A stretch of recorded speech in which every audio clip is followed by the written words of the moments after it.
ప్రముఖ political analyst join అయ్యారు. ముందుగా గౌతమ్ ప్రసాద్ గారు మీ నుంచి స్టార్ట్ చేద్దాం.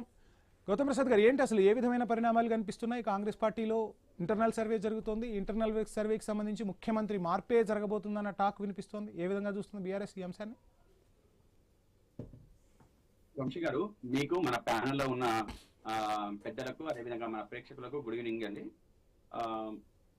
వంశీ గారు, నేను గతం నుంచి కూడా చెప్పుకుంటూ వస్తున్నా, ఒక పార్టీకి సంబంధించిన ఇంటర్నల్ వ్యవహారాలలో ఇంకో పార్టీ మాట్లాడడం సబబు కాదు.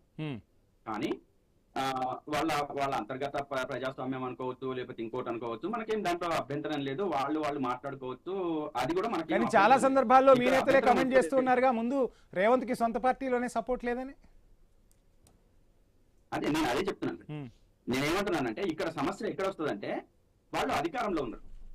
కాంగ్రెస్ పార్టీ అధికారంలో ఉంది. అధికారంలో ఉన్న కాంగ్రెస్ పార్టీ ప్రజలకు పాలన అందించాల్సిన దానికి బదులు కమిషన్లు ఎక్కడ దండుకోవాలి, దందాలు ఎక్కడ చేయాలి, ఏ రియల్ ఎస్టేట్ వ్యాపారంతో మనం డబ్బులు సంపాదించాలి, లేకపోతే ఏ భూముల్ని అంటే ప్రొహిబిటెడ్ లిస్ట్ లో పెట్టి ఎట్లా సంపాదించుకోవాలి ఏంటి అనే ఒక చాలా బిజీ అయిన పనిలో ఉన్నారు. ఇది అభ్యంతరకరం అంటున్నాను నేను. ఈ రోజు 30 నెలలు గడుస్తా ఉంది. ముఖ్యమంత్రి గారు ఏ ఒక్క శాఖను కూడా పిలిచి రివ్యూ చేసిన సందర్భం లేదు.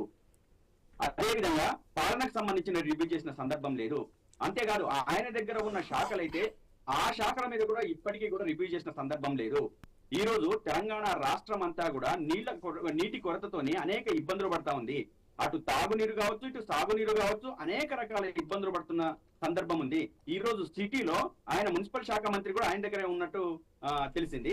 ఈ రోజు మున్సిపాలిటీలలో, అదేవిధంగా బస్తీలలో, మన సిటీలో, అదేవిధంగా హైయర్ అపార్ట్మెంట్స్ కావచ్చు, లోయర్ అపార్ట్మెంట్స్ కావచ్చు, లేదా బస్తీలలో కావచ్చు, ఈ రోజు చుక్క నీరు అందుకోవడానికి చాలా ఇబ్బందులు పడుతున్న పరిస్థితి ఉంది. కానీ ఎక్కడ కూడా ఒక రివ్యూ మీటింగ్ జరిగి ఈ సమస్యను తీర్చడానికి, ఈ కొరతను పరిష్కరించడానికి ఎక్కడ కూడా ప్రభుత్వము అంటే మొత్తంగా రేవంత్ పాలనలో విఫలమయ్యారని బీఆర్ఎస్ చెప్తుందా?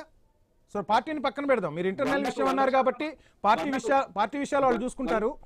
రేవంత్ సర్కార్ పాలనలో విఫలమైందా? 100% రేవంత్ రెడ్డి పాలనలో విఫలమయ్యారు అనే చెప్తున్నాము. ఒకవేళ విఫలం అవ్వలేదు అనడానికి వాళ్ళకి ఒక్క ఉదాహరణ చెప్పమనండి. ఎక్కడ కూడా పాలన సరిగ్గా నడుస్తున్నా. రైట్ సార్, మీరు చెప్తున్నట్టుగా విఫలం అయ్యారా లేదా అనే అంశానికి సంబంధించి మనం డిస్కస్ చేద్దాం. డిస్కషన్ కంటిన్యూ చేసే ముందు ఎజెండాలో షార్ట్ బ్రేక్ తీసుకుందాం. Stay tune.